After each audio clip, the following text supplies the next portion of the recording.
We 8, 1, 2, 3, 4, 5, 6, 7.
Okay, folks, we're going to go ahead and get the House Retirement Committee meeting going. Chairman Tarvin, are you number 29? Yes, sir.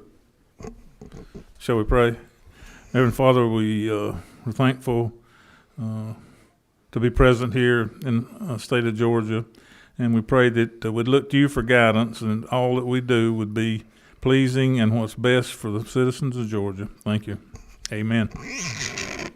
Amen. Thank you, Mr. Chairman. We have two bills on the agenda today. First up is House Bill 484, and then we're going to hear First up is House Bill 481, and then we're going to hear House Bill 484.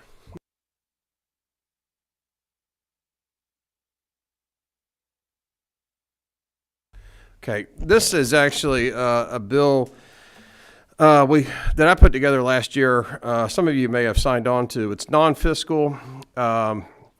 We don't have the certification letter only because we had to change the dates. So if you take a look at the House Bill 481 as introduced, it's very, very similar. And what this bill is doing is all we're doing is codifying the board rules that were put forth by TRS and ERS in September of 22. Those were helped to have been written by Mr. Dove in the governor's office and adopted by ERS in September, and TRS as well, in about that same time frame. And all it basically does is, like I said, codify those rules to say we're going to invest in the best interest of the beneficiary and with no other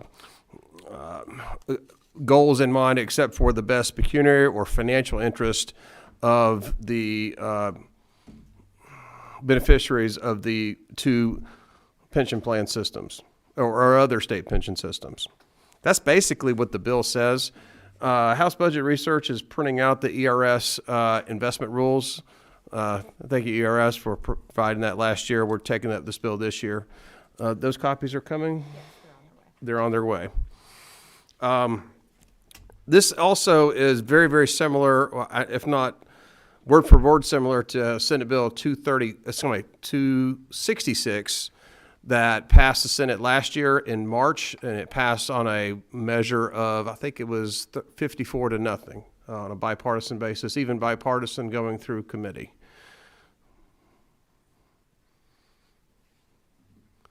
That's basically it. Sarah here is working on getting the ERS investment rules over to us as adopted by their board in September of last year. Any questions so far from the committee? We are. I'm not quite ready to take a motion just yet.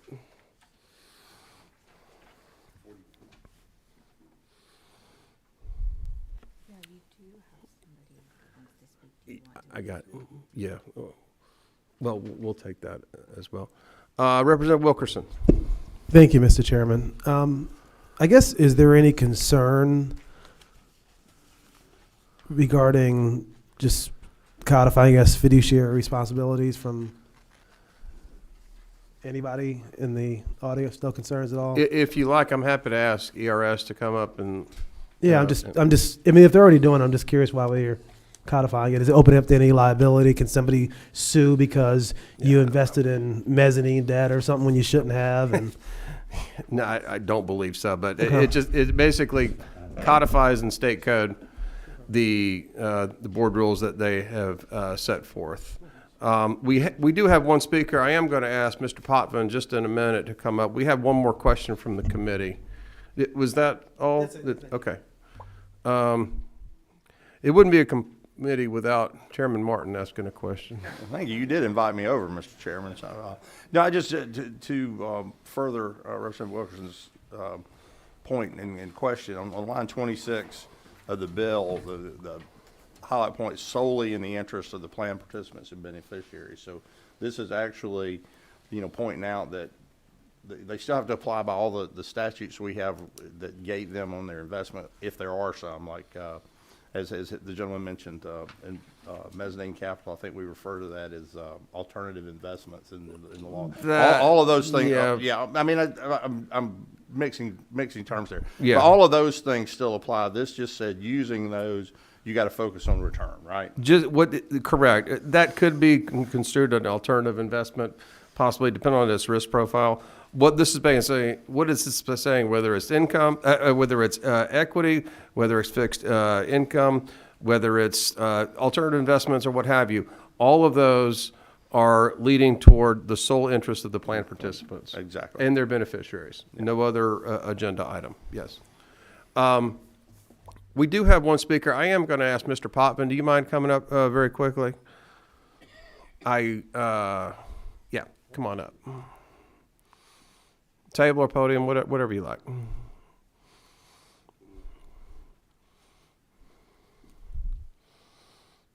And Mr. Potvin, I appreciate you making time. I think you and I had talked about this bill last year. I think we did, actually. There you go. There we go. Can you hear me okay? Yeah. Yep. Okay. Yeah, go ahead, sir. Do you mind addressing Representative Wilkerson's question? Is ERS comfortable with codifying this? I hope I paraphrased that well enough for Mr. Wilkerson. Yeah, we are. As the chairman pointed out, the language is modeled pretty much after the rules that we're already abiding by in terms of our investment policy. The idea of fiduciary duty is sprinkled throughout Georgia code in various circumstances. So in that respect, it's not inconsistent to have, our definition of fiduciary as it applies to us also codified in statute as well. So we're okay with it, yes.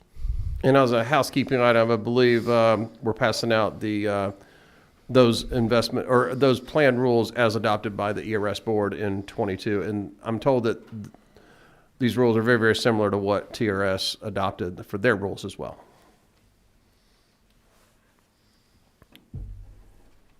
Is any questions for Mr. Potvin while we have him up here at the podium? Okay, thank you, Jim. You're welcome. We also have David Morgan from the Reason Foundation. Is David here? David, hey. Table or podium, whichever you like.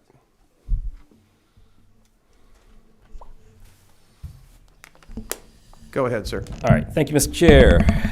Members of the committee, my name is David Morgan, as Chairman Carlson mentioned. I work with Reason Foundation, and we support House Bill 481 because it protects taxpayers and public pensioners from the growing prevalence of political activism and investment of public trusts like pension systems and financial products and services they rely on.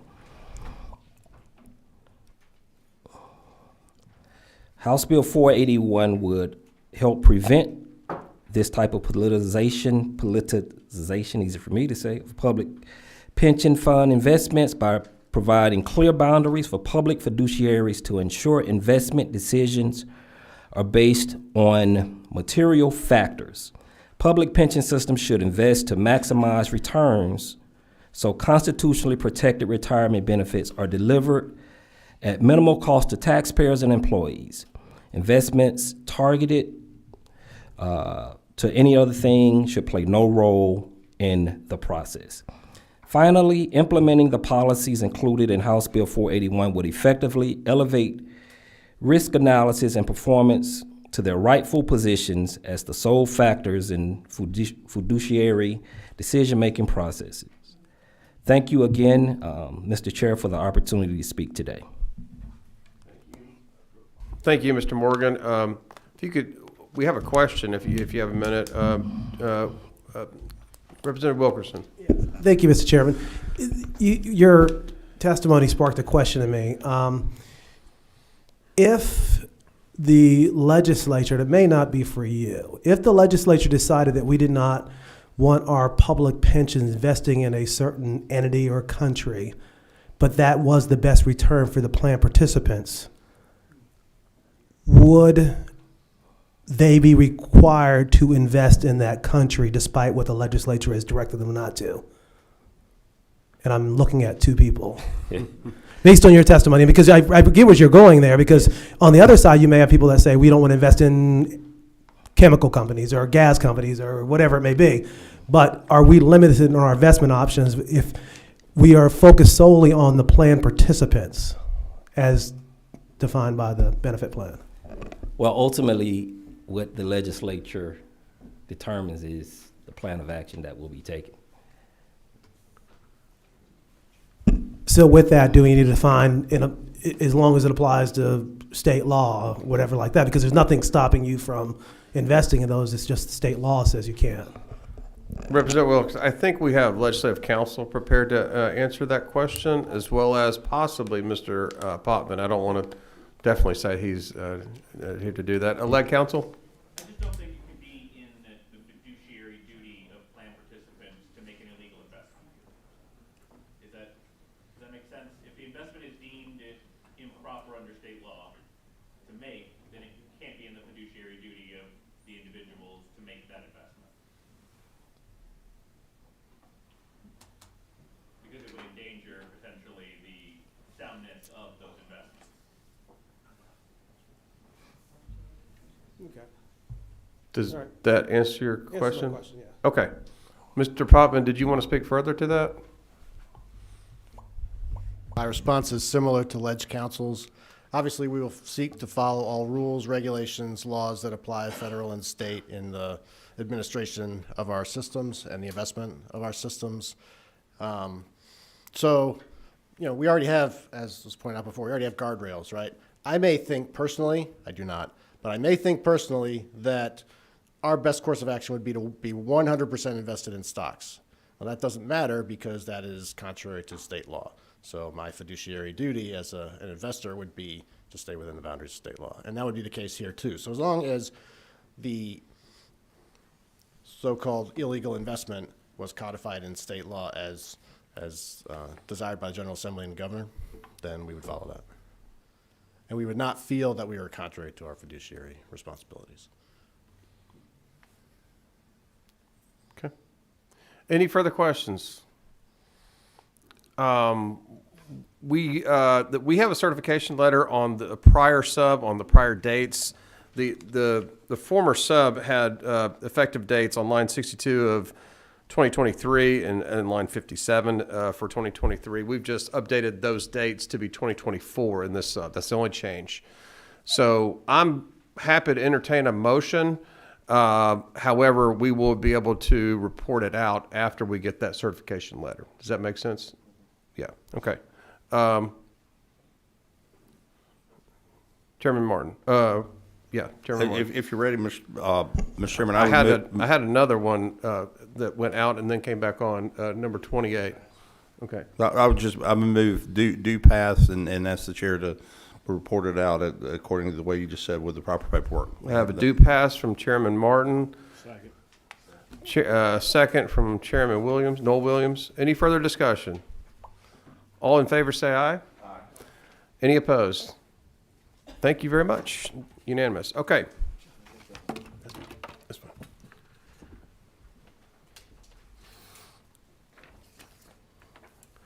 Okay. Representative Carter. Come on up to the table. Oh, let me turn that on.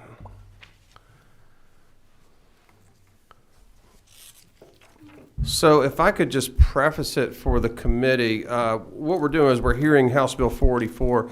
This is in regard to retired teachers coming back into the workforce. Some of you remember we passed a bill covering this issue back in 22, I believe it was. It was a governor's priority at that time. Representative Carter, tell us about your bill. Well, first of all, thank you for the opportunity to come before you. So the bill is very simple. It's, again, allowing retired teachers to come back into the classroom. Currently, the law allows a retired teacher who has 30 years of service at retirement and they are a certified teacher and have not been working in the education system for a year, they can come back to the classroom based on 3 priority areas set by RESAs. Now, while we're back in front of you today, my superintendent for Rockdale County Schools came to me and said, we love the idea of bringing back, certified retired teachers. We need teachers, but the scope is limited. Of course, they wanted to have a few things changed in the bill, but we settled on maybe if we increased the areas in which are priorities. So currently there are 3 areas based on the RESA, the particular territory where that system is, where the 3 highest needs are. That's where a teacher who is retired can come back into the school system today. This legislation is proposing to increase the priority areas from 3 to 6, with the idea that possibly it will give us more opportunity to bring teachers back into the classroom. That would help us fulfill a workforce development need, right? So, and the only other change in this bill is currently the bill sunsets June 30th, 2026. We've extended a year to 2027. And there was a news report that came out over the last month or so where we've had about 300 retired teachers who have come back into the classroom, who have qualified. But we believe that there is greater opportunity for that to happen. And just in case someone needs to know what a RESA is, that's a Regional Educational Service Agency. And again, it is based on a particular territory. So it's not set priorities for all schools throughout the state. It depends on the need in that particular area. And again, that is the only thing that is currently in this bill.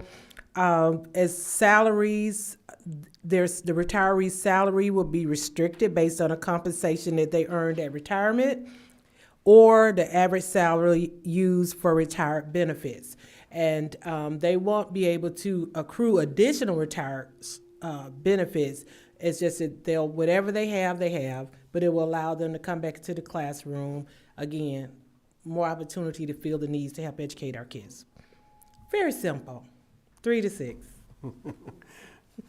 Very good. Thank you, Representative Carter. Okay. Number 25, is that Vice Chairman Franklin? Thank you, Representative Carter. I just got a question. So we're going from 3 to 6. Yes. And how many total needs are there? I mean, how many endless. areas because we got 6 now that were included. What's the total amount? Do you So know? that would depend on however many areas of studies that are being taught in each district. So depending on what those areas of studies are. So our former assistant superintendent could probably tell you the total, but I'm sure was up, what, 20 or so? It 20 depends plus, on something like those, yeah, it depends on what those class areas are. Okay. Okay, great. Thank you. Okay. Chairman Martin. Oh, I'm sorry, Pro Tem Jones. Thank you, Mr. Chairman. Is that your mic on? What number is it? 15. Try that. At the proper time, I would like to speak on the bill rather than have questions. Okay. Very good. Okay. Any other questions from the committee? Chairman Martin? Do we have any information as far as the timing on an individual basis of, basically any information on how this impacted before? Is there anything of this teacher left and came back immediately? They were already gone before the bill passed. They came Right. back. I'd be interested in that data at some point. I can't remember the exact number of the bill. It was Chairman Blackman's bill, 383, 386, something like that. And that bill required a report to be developed and submitted to, I think, the House and Senate Retirement Committee chairman, respectively, on or before July 1st of 2025. And I think the information you're asking for, Chairman Martin, would be in that report. So it would be in 15 months from now. Does that answer your question? Yes, sir. I suspect that's why I suspect that's why the sunset date was 2025, and because that's when we were going to get that report. 2026, and yes, that's correct, yes. The original sunset. Right, correct. Okay, any other questions from the committee? Okay, we have a couple of speakers for the bill. Robert Aycock with Page. Robert, is he here? Come on up to the podium. Thank you, Mr. Mr. Chairman. My former constituent. Yes. Unfortunately, moved a little bit further south in Cobb County, and my parents moved a little bit further north, but we definitely enjoyed our time with you representing us. I understand. So, anyway, hello everybody. I'm Robert Aycock with the Professional Association of Georgia Educators. We represent around 94,000 educators throughout the state of Georgia. You may have had the chance to meet some of them, as today was Page Day at Capitol Hill, and I'd like to briefly thank the members of your committee that took the time out of their day to speak at Page Day. Thank you again for that. Moving towards the bill, Page supported the Return to Work bill in 22, and we also support this proposed expansion, as we believe it would allow the law to continue helping combat teacher shortages and addressing the needs of schools and students in many areas of high need, such as literacy. That's all I have to say. Thank you. Thank you, Robert. Any questions for Mr. Aycock? Okay, thank you, Robert. Next, we have one more speaker on this, Lisa Morgan with GAE. Good afternoon, thank you. I am Lisa Morgan, a kindergarten teacher and the current president of the Georgia Association of Educators. And we are in support of this bill because we know that there are educators who have retired and want to return to their classroom.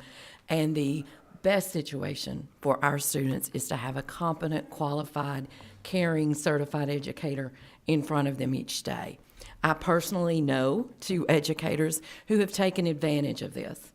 One of those educators taught math for 40 years, and she retired after 40 years and returned as a tutor 6 weeks after school started. She tutored her full year, not in the system, and then returned as a classroom teacher. Know another math teacher who did think, okay, I'm done, I'm ready to go home after 30 years, and she spent about 6 months at home and realized, no, I miss my students, and returned. The reason we need to expand this beyond the highest 3 areas of need, if you are familiar with public education, we typically, the 3 areas of highest need that you would typically think of throughout our state, actually throughout our country, would be math, science, and special education. And those are always areas of need. But we are seeing in some areas of our state other content areas popping up in the top 3. So then one of those 3 areas that we know is an area of need, then our retired educators are no longer eligible to return because for that particular year and those particular school districts, there's a higher need for language arts, or there's a severe need for foreign language teachers. So we certainly support expanding this so that all of our students can have a competent, caring, qualified educator with them. And these retired educators that are returning because they still want to be with their students. And those are our experienced educators are some of our best educators. So we support expanding this and allowing these educators to continue to educate our students. Thank you. Thank you, Ms. Morgan. Any questions for GAE? Yeah, Chairman Martin. If they come back, I guess my wife retired, if she wanted to go back, she could go back. She would just suspend her retirement and go back. She could do that today, right? Right. And if you suspend your retirement and go back, then you earn additional time towards retirement. So that can happen anywhere. That can happen so anytime. So if the individual you mentioned missed their students, they could go back today. Well, the individual who had taught 40 years, no, because she would be suspending her retirement and she would not be earning any additional retirement. Because after 40 years. But she would be earning a salary. Yes, yes. So she could do that. Yes. Okay. Any other questions for Ms. Morgan? Okay, Mrs. Yes. Representative Buckner, no, is that right? There's been a lot of conversation about this over the years, but right now, teachers cannot return to full-time. Is that not, isn't it close to full-time but not quite? Any Like half-time? content area the teacher can return part-time. We call it 49%. Right. Yes. Okay. Thank you. Any other questions from the committee? Okay. That's all our speakers. And then Pro Tem Jones, did you want to speak?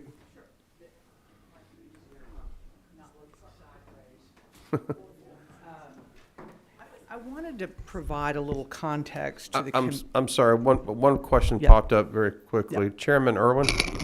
Thank you, Chairman. Excuse me, Ms. Pro Tem, can I ask Ms.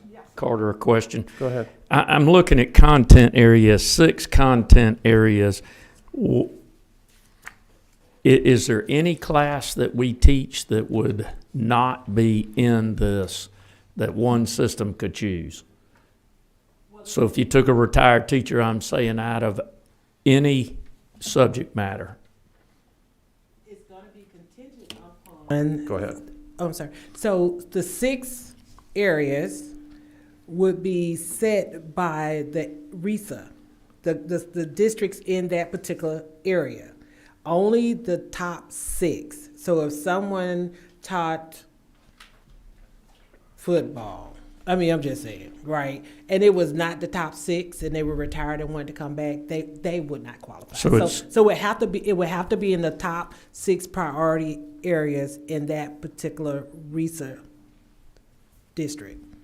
One more question, Mr. Chairman. So it's the RESA that makes the decision of those 6 content areas? Yes, so from what I understand, annually, I guess the RESA area, they do an assessment of what the top priority areas are, and that's how the top 6 would be chosen.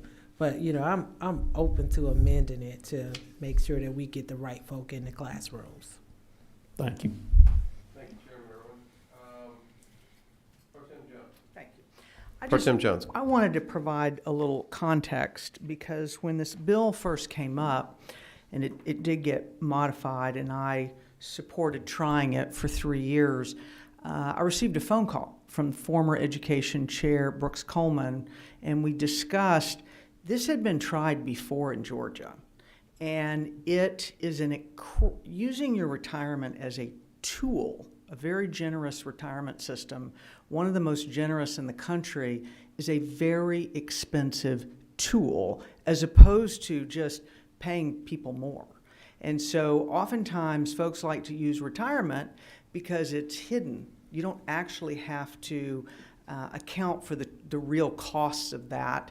And the state is paying the retirement, not the individual school system. So it would not surprise me if a lot of the school systems or PAGE or GAE supported this, because they don't bear the consequence if our retirement system is underfunded. The state does. You will be appropriating that money, and some of you were here when, following the Great Recession, when we were having to put hundreds of millions of dollars per year into the retirement system to try to bring it up to the required minimums. But we have a return to work now.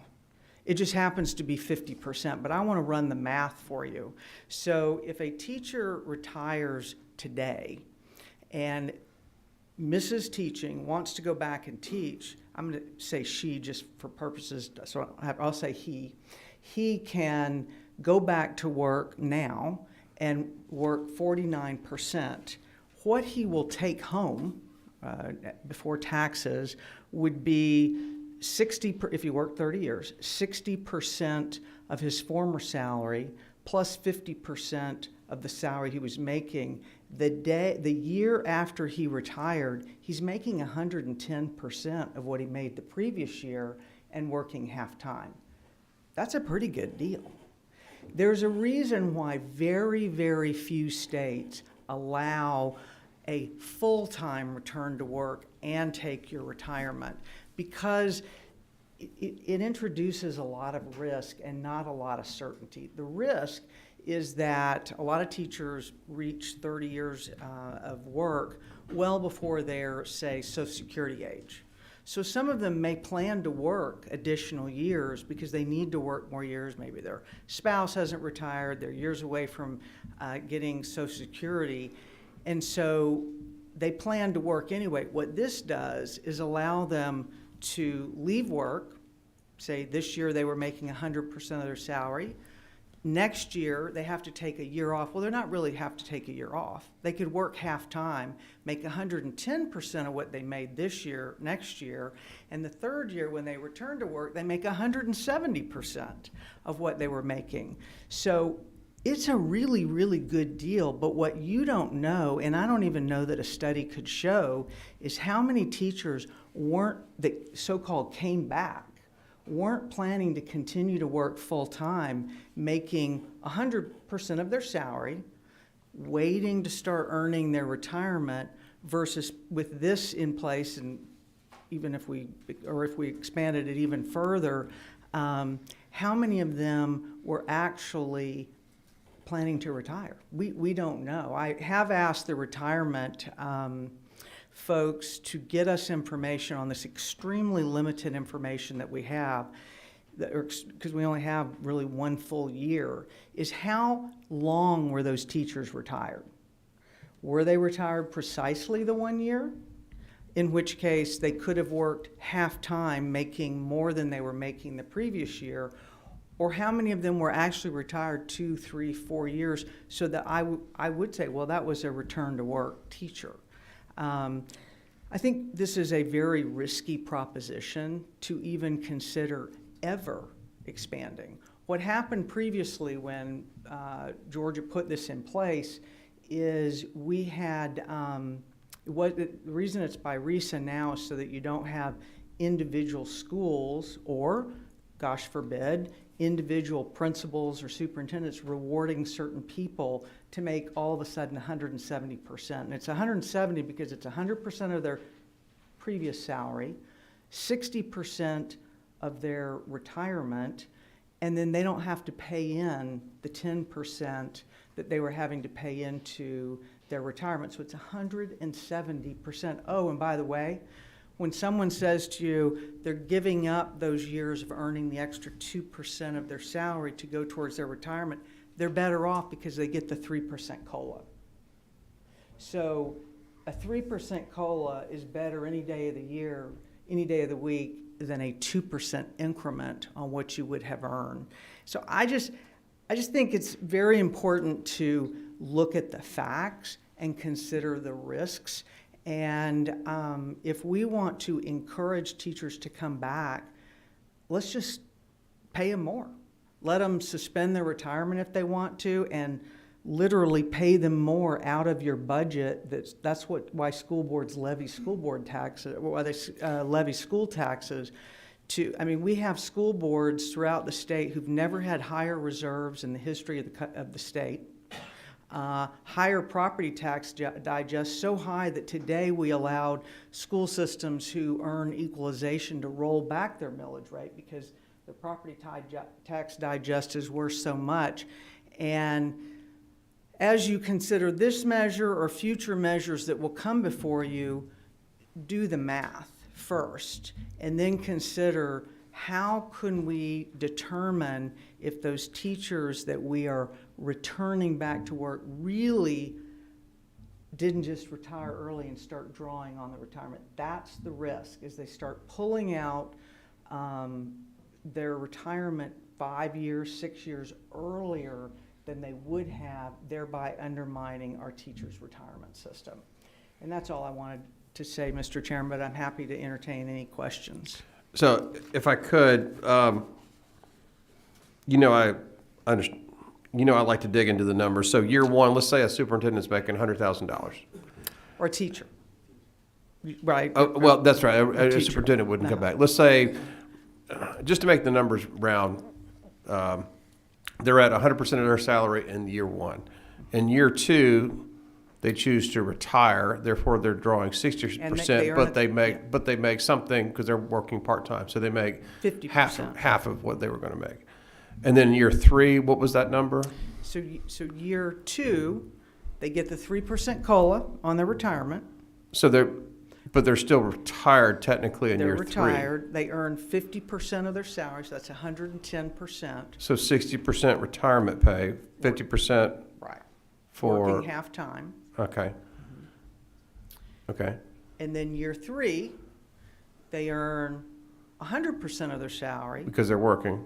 60% of their retirement, plus they get a 3% COLA that they will get ongoing, and I think it's 10% that they pay into their retirement that they would not pay, the school system would pay that for them, so that's the other 10%, so it's 170%. Okay. Representative Wilkerson. Thank you, Mr. Chairman. I guess my understanding from reading lines 23 through 31 is that, and I don't know if this language is the same, but we're looking for teachers, and I remember this debate, in the areas of highest need. So the teacher that comes back has to be in the areas of highest need. But on lines 24 and 25, it says based on the greatest percentage of unfilled positions, but then when we look at 26, it talks about a survey. I guess there's two questions. I can get clarification on that, but as far as the 3 to 6, if the program's already in place, is there any additional cost or any additional liability just going from 3 to 6 without extending the deadline? Certainly, because you're doubling the number of teachers that would qualify.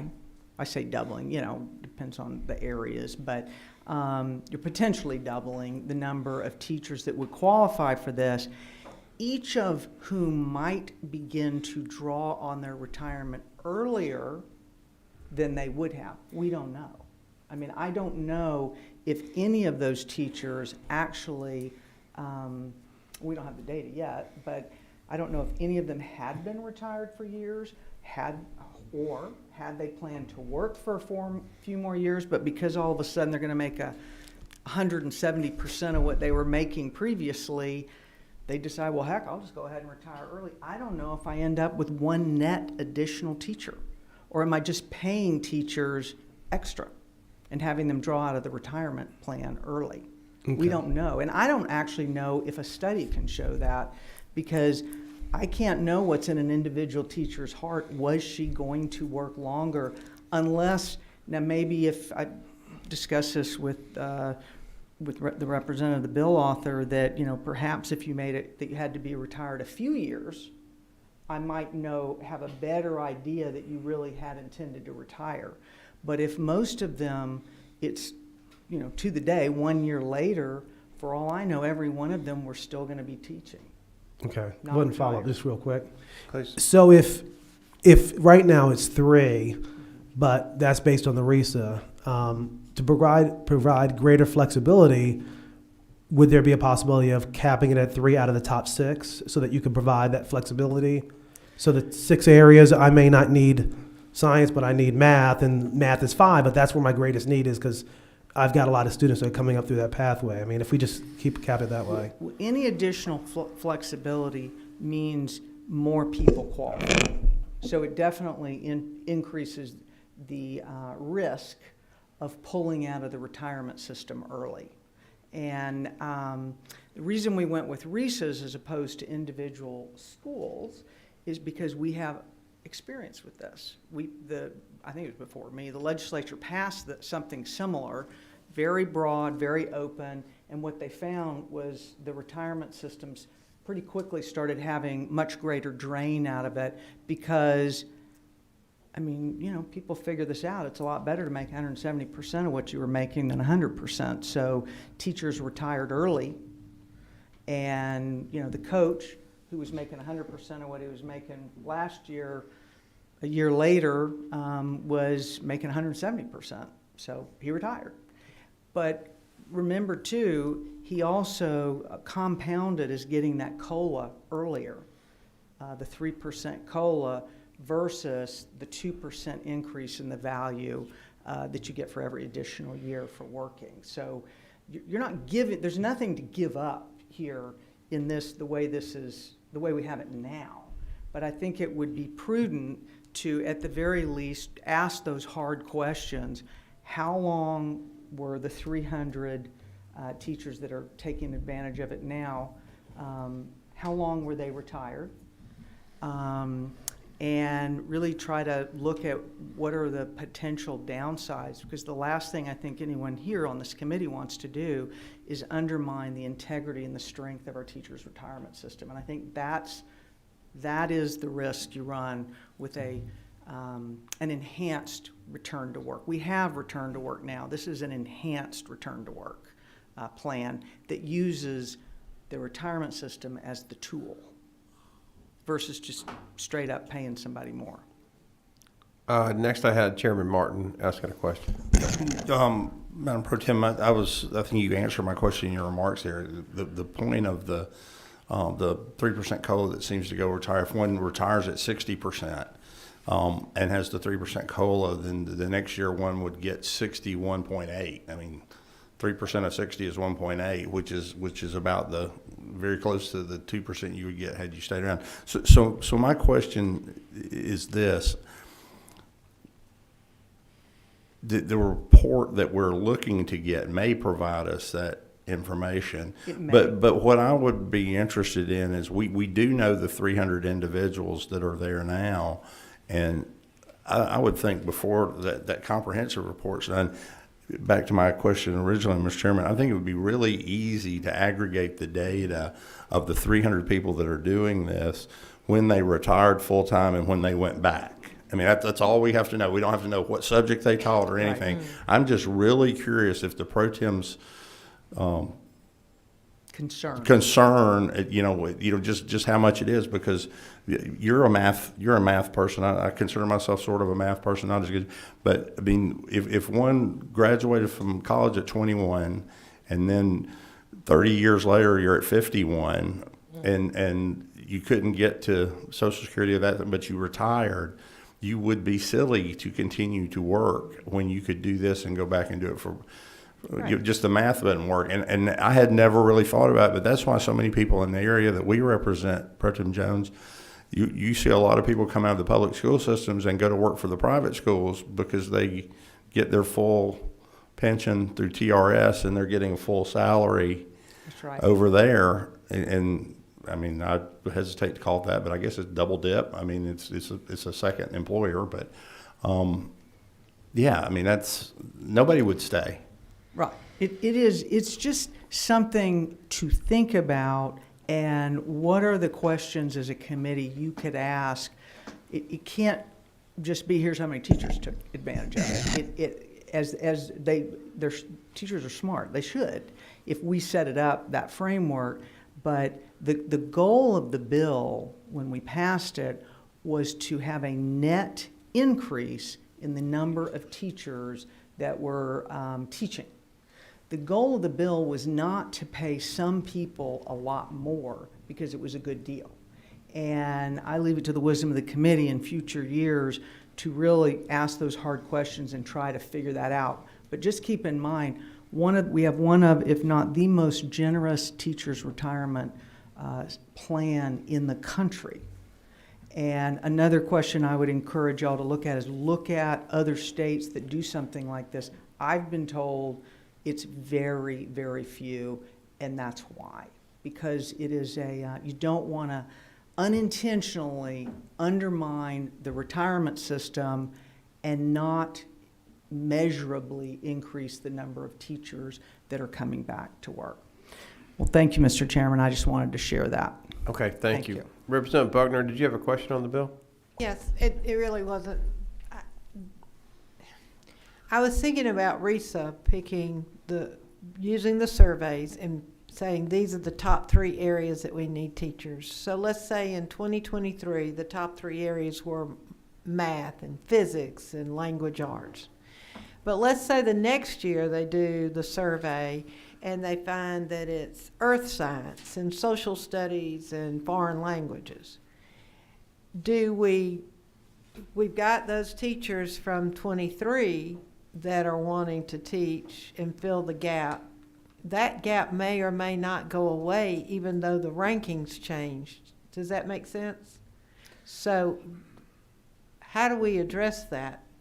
Well, I'll just respond. That you are correct that they could change. Although, if you talk to the RISAs and to Professional Standards Commission, it's pretty consistent. Usually, science, math, and special education.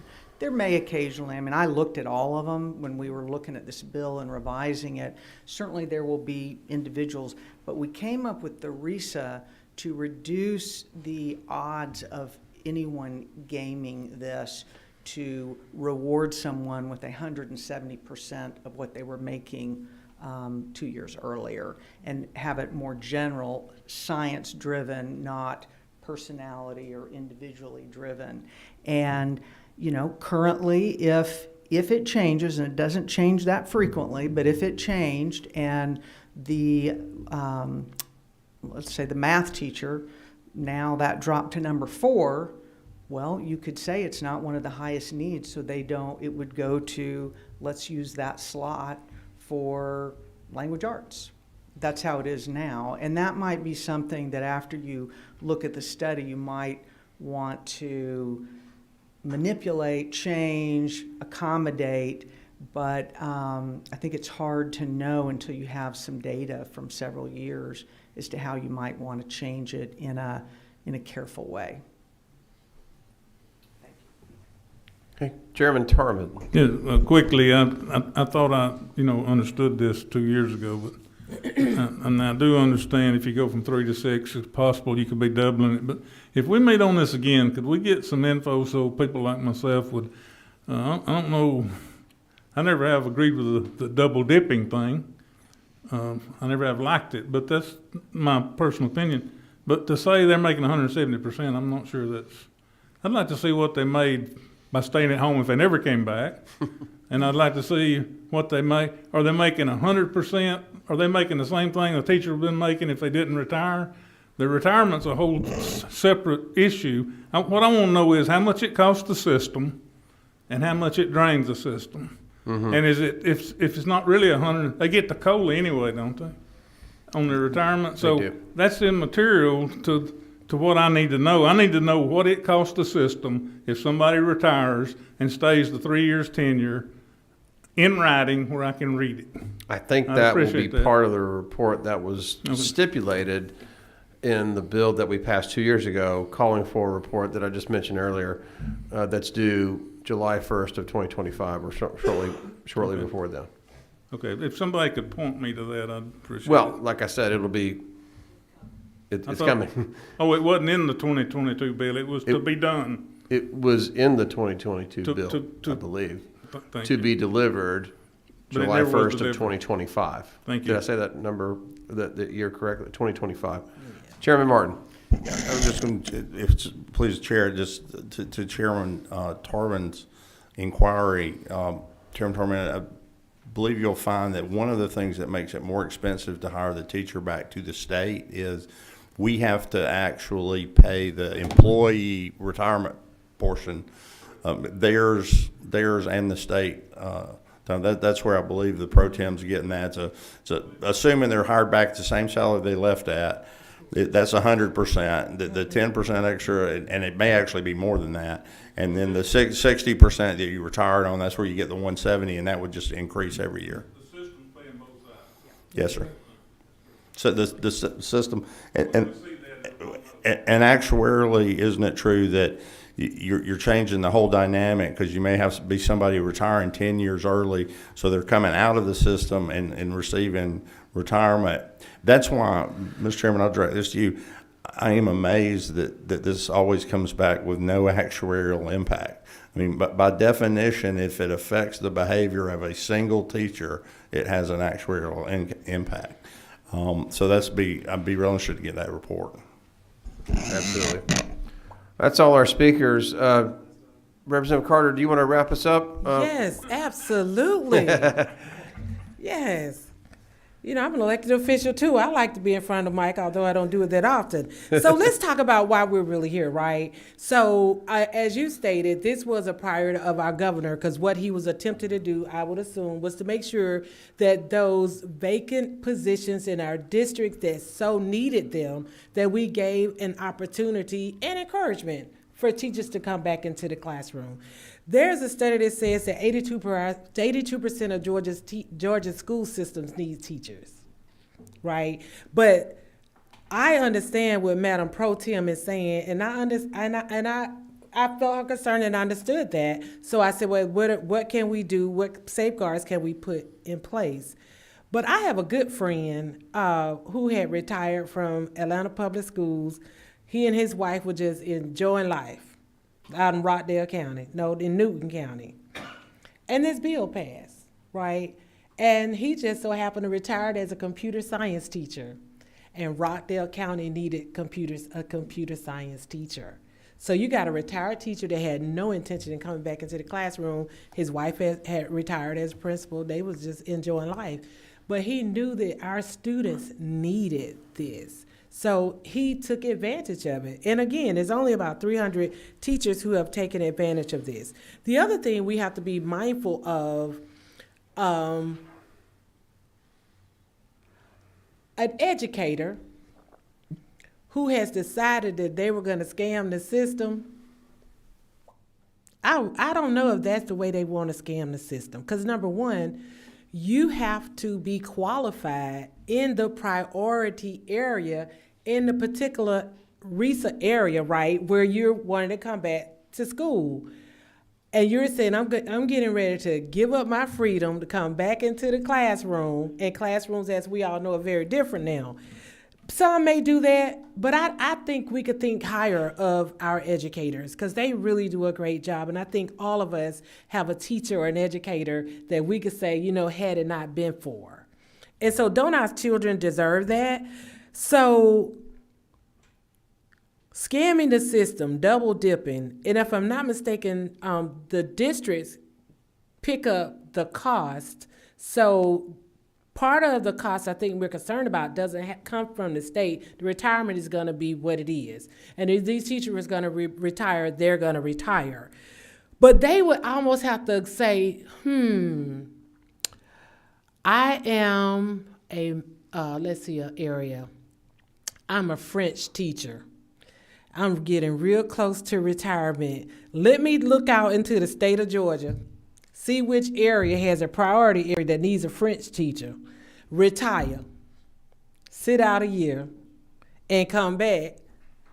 That's a lot of effort for someone that spent 30 years in the district. So I think we need to think about all that. I think this is a great opportunity to give more retired teachers to come into the classroom. And again, the need that we're trying to fill is those unfilled teacher slots in the most needed areas in our school system so that we can ensure that our children get quality education. And I'm open to an amendment so that we can address some of those concerns, but as it stands, over the last couple of years, there's only been about 300 teachers who have come back. We need way more teachers in our classrooms, and if we can get a competent, caring, experienced teacher to come back and take care of our babies, I think we should consider it. Thank you for your time. Thank you to the author. You have a question from Chairman Martin, and that's going to close us out. Representative, no, I just want to be clear with this. I don't think I nor the pro tem ever use the word scam. I don't think it's a scam at all. I think if we pass the law and allow them to do it, quite frankly, they're silly if they don't take advantage of it. So it's not at all a scam. I'm married to a teacher. My son, or former teacher. My son is a teacher, and I would suggest to you again that if you can get to 30 years and immediately start getting your retirement and can walk out the door and walk back in, the next day at 49%, you can, yes ma'am, Oh, you you can. know about that part. Okay. You can walk in at Yes. 49%, which essentially gives you 60 plus 49, that's 109, but you actually get 10%. Correct, Madam Pro Tem, it's really not 110% the first year. It's 120 because you don't have to pay your retirements out of it. That, the math teachers that we're trying to get to teach these STEM courses can add that up, and they're going to say that my next contract is going to be as a retired teacher. So it's not, just to be clear, Chairman, I know you're ready to go. Nobody is calling the teachers, the 300, the gentleman you mentioned that was out for a while and went back. They're not scamming the system. They're taking advantage of that, which we allow. My concern, isn't it true, is the same as the pro tems, and I appreciate her bringing points, is if we have vacancies, and this creates more vacancies that are then filled by the people that created those, we're not net increasing the number of teachers. So, Mr. Chairman, I'm very interested in, of those 300, how many, number one, did vacancies go down in the area that they came in? And number two, are these teachers, how many of them left and almost immediately came back within a year or 18 months? And the last thing, isn't it true that this has only been in place for one full school year? I believe it went in place in the fall of 2022, so we haven't even seen the second full school year at it. Correct. When they would perhaps get the 170 or 173.8%. Okay, let's continue the conversation. This is a hearing only. No further business. We are adjourned. Thank you.